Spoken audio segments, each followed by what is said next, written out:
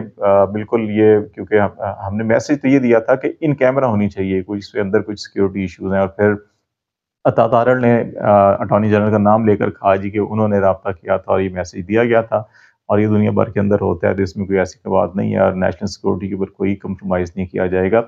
اب سوال یہ پیدا ہوتا ہے کہ یہ معاملہ جو ہے کہ یہ اس کو نیشنل سیکورٹی سے کیوں جوڑ دیا گیا؟ کیا سیاستدانوں کی، کیا ججز کی یا ان کے اہل خانہ کی آڈیوز کو ویڈیوز ٹیپ کیا جائے، ریکارڈ کیا جائے خفیہ طریقے سے، پھر ان کو پبلک کر دیا جائے؟ تو کیا اس سے قومی سلامتی کیسے جڑی ہوئی ہے؟ ہمیں یہ سمجھ نہیں آ رہی ہے سارے کیس کے اندر، اور کہا جا رہا ہے قومی سلامتی کا مسئلہ تھا تو اس لیے کہا جی اس کو ان کیمرہ کر لیا جائے۔ دوسری بات یہ ہے کہ ابھی جو ہے کہ اٹارنی جنرل ہی کو کیوں استعمال کیا جا رہا ہے؟ اٹارنی جنرل جو ہے بابر ستار کے یہ کلیگ رہے ہیں، ایک چیمبر میں انہوں نے کام کیا ہوا ہے، تو ابھی یہ خیال یہ کیا جا رہا تھا کہ کیونکہ ڈائریکٹ کوئی بھی انٹیلیجنس آفیسر یا اسٹیبلشمنٹ کا بندہ جو ہے یا ایگزیکٹو کا بندہ اگر اپروچ کرے گا تو ممکن ہے کہ اس کے خلاف کارروائی شروع ہو جائے یا کارروائی کی جائے گی۔ تو یہ توقع کی جا رہی تھی کیونکہ اٹارنی جنرل اور بابر ستار ایک ہی چیمبر میں تھے، اکٹھے رہے، کام کیا اکٹھے، اور ابھی اٹارنی جنرل نے ریسنٹلی یہ بھی کہا کہ بابر ستار کے کیس میں مجھے تو اگر استعفیٰ دے کے اگر ان کا کیس لڑنا پڑا تو میں بھی لڑوں گا۔ تو اب ان کو پھر استعمال کیا گیا کندھا ان کا کہ اچھا یہ اگر بات کریں گے بھی تو بابر ستار ان کے بارے میں کیونکہ کلیگ رہے ہیں تو شاید کوئی ایکشن نہیں لیں گے، نہ کوئی بات کریں گے، تو اس لیے ان کو آگے کر کے استعمال کیا گیا۔ لیکن جب بابر ستار نے اس ریفرنس کے اندر یہ نام نہیں لکھا لیکن صرف اس کارروائی کو بیان کر دیا چیف جسٹس کو، بھی یہ خدشہ پیدا ہوا کہ اگر یہ انہوں نے کر دیا تو یہ نام بھی لے سکتے ہیں، تو وہ پھر ہوتا ہے نا چور کی داڑھی میں تنکے والی بات، تو پھر خود بخود یہ چیزیں ایکسپوز ہو گئی۔ تو جو ابھی اس وقت جو عدلیہ کے اوپر، ہائی کورٹ کے اوپر متاثر ہونے کے لیے جو کوشش کی جا رہی ہے، اس میں یہ مڈل مین کا کردار جو ہے اس وقت اٹارنی جنرل کا نظر آ رہا ہے، اور بہت سے لوگوں کا خیال ہے کہ شاید اٹارنی جنرل جو ہمیشہ ہنستا مسکراتا چہرہ ہمیں نظر آتا تھا، یہ پہلی دفعہ دیکھا کہ وہ ایک پریشان یا ڈپریس چہرہ جو ہے ٹی وی کے اوپر سامنے آیا تو وہ نظر آ رہا تھا ان کا۔ تو بہت سے لوگوں کا خیال ہے کہ شاید وہ اگلے چند دنوں کے اندر جو ہے کہ وہ ریزائن بھی کر دیں، یہ بھی بات ہو رہی ہے۔ اب جو بڑا اہم معاملہ جو ہم نے کہا کہ عمران خان نے خط لکھنے کا اعلان کیا، اور دوسرا جو ہے کہ معافی کون مانگے گا، یہ بڑا اہم معاملہ ہے اس وقت۔ عمران خان تو یہ کہہ رہے ہیں کہ 9 مئی کو ان کو عدالتی احاطے میں سے، اور آج جسٹس محسن اختر کیانی نے بھی یہ کیس میں اس کا حوالہ دیا کہ ابھی تک جو ہے کہ وہ کیس ہی نہیں ہوا، جنہوں نے ہائی کورٹ میں گھس کر توڑ پھوڑ کی اور پھر یہاں سے ایک فرد کو وہ گرفتار کر کے لے گئے، جس کو سپریم کورٹ نے بھی غیر قانونی قرار دیا، تو ان کا ابھی تک مقدمہ بھی درج نہیں ہوا۔ تو وہی ریفرنس جو ہے کہ عمران خان بھی دے رہے ہیں اور یہ کہہ رہے ہیں کہ اصل اس دن تو غلطی جو ہے کہ وہ تو ان اداروں نے کی تھی، اور پھر انہوں نے جنرل عاصم منیر کا نام لیا کہ 9 مئی میں جو میری گرفتاری تھی وہ بیسیکلی لندن پلان کا حصہ تھی، اور وہ آرمی چیف کے حکم پر جو ہے گرفتاری کی گئی تھی۔ تو انہوں نے براہ راست ان کا نام لیا اور کہا کہ اصل معافی تو ان کی بنتی ہے، کہ ان کو معافی مانگنی چاہیے کہ انہوں نے غیر قانونی کام کیا، اور جس کے نتیجے میں پھر پورے ملک کے اندر یہ ساری صورتحال ڈیولپ ہوئی۔ اور پھر اس کے بعد بھی جو ساری چیزیں ہیں اس کے اوپر ان کا موقف آپ کو پتہ ہے کہ جی تحقیقات ہونی چاہیے کہ فوجی گاڑیوں میں یا ٹرکوں میں کون لوگ تھے سادہ کپڑوں والے جو جلوس کے اندر شامل ہوئے، اور پھر سارا کچھ ہوا۔ یہ ان کا ایک پرانی موقف ہے، اب اس کی تحقیقات کی بات بھی کرتے ہیں۔ لیکن اصل مسئلہ بھی خط کا کیا ہے؟ سیاسی جہاں پہ عمران خان کا نیریٹو ہے ایک وہ اینٹی اسٹیبلشمنٹ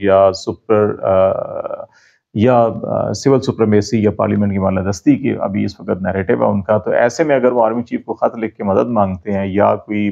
نیگوسیشن کی بات کرتے ہیں یا کوئی سیاسی مفاہمت کی بات کرتے ہیں، تو پھر تو اس کا سارا کا سارا نیریٹو ان کا دھڑام سے گر جائے گا۔ یہ وہ بنیادی نقطہ ہے جس کی وجہ سے ہم نے بھی مختلف لوگوں سے بات چیت کی، تو ہمیں جو فیڈ بیک ملا وہ یہ ملا کہ عمران خان نے اس دن اپنے وکلا کے ساتھ جو بات چیت کی اس میں انہوں نے یہ کہا کہ وہ خط لکھیں گے، اور اس خط میں آرمی چیف سے یہ وہ کہیں گے کہ وہ اپنی فورسز کو یا آئی ایس آئی کو یہ جو پولیٹیکل مینوورنگ ہو رہی ہے، پولیٹیکل انجینئرنگ ہو رہی ہے، اس کے اندر مت ملوث ہونے دیں مزید آگے۔ اگر یہ سلسلہ جاری رہا تو اس کے بعد جو ہے کہ اداروں کی کریڈیبلٹی جو ہے کہ اس کے اوپر بہت بڑا سوالیہ نشان ہوگا، اور اگر اداروں کی کریڈیبلٹی بالکل ہی ختم ہوگی جو پہلے ہی بڑی شیکی ہے اور آلموسٹ لوگ اعتبار نہیں کرتے، تو ایسے میں یہ اداروں کی تباہی اور بربادی کا سبب بنے گا۔ تو اس کو روکنے کے لیے جو ہے کہ فوری طور کے اوپر جو ہے کہ یہ